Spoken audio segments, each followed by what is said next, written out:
यासोबतच आखाती युद्धाचा परिणाम आता खजूरच्या व्यापारावर देखील होऊ लागलाय। मार्चच्या पहिल्याच आठवड्यात आवक कमी झाली आहे। बाजार समितीमध्ये 40 ते 50 टन होणारी आवक 6 ते 10 टनांवर आल्यानं बाजारभाव कडाडले असून किमतीत वाढ झाली आहे। रमजानमध्ये खजुराला मोठी मागणी असते।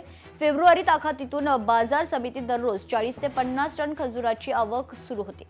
23 ते 28 फेब्रुवारी या 8 दिवसात 187 टन आवक झाली। मात्र युद्ध सुरू झाल्यानं 1 ते 8 मार्च दरम्यान 119 टन आवक झाल्याची माहिती। याचाच आढावा घेतलाय लोकशाहीच्या प्रतिनिधी आकांक्षा देशमुख यांनी। पाहूया। अमेरिका, इराण, इस्रायल या देशांमध्ये सुरू असलेल्या युद्धाची धग आता आखाती देशांपर्यंत पोहोचलेली आहे आणि त्याचाच भारताला देखील फटका बसलेला आहे।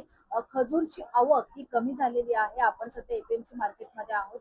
कुठेतरी ही आधी 50% आवक होत होती आणि त्यानंतर आता ही जी आवक आहे ती 10 टनांवर आलेली आपल्याला पाहायला मिळत आहे। या ठिकाणी जर पाहायला गेलं तर विविध देशातून परदेशातून आपल्या भारतामध्ये खजूर येत असतात आणि आता रमजानचा महिना असल्याने कुठेतरी याचा परिणाम थेट खजूरवर झाल्याचं पाहायला मिळतंय। खजूरमुळे कुठेतरी याची आवक कमी झाल्याने कुठेतरी हे जी किंमत आहे त्याची ही किंमत देखील वाढलेली आहे आणि त्याचा थेट परिणाम हा खजूरवर आपल्याला होताना पाहायला मिळत आहे। हे युद्ध जर असंच सुरू राहिलं तर जी आवक आहे ती आणखी कमी होण्याची शक्यता आहे। मार्च महिन्याच्या सुरुवातीलाच ही जी आवक आहे ती 10 टनावर आलेली आहे आणि या आधी जर आपण मागच्या महिन्यात पाहायला गेलं तर 50 टन ही आवक एपीएमसी मार्केटमध्ये होत आहे। त्यामुळे कुठेतरी या युद्धाचा फटका हा खजूरवर देखील बसल्याचं आपल्याला पाहायला मिळत आहे। व्हिडिओ जर्नलिस्ट सुमित सह मी आकांक्षा देशमुख, लोकशाही मराठी, नवी मुंबई।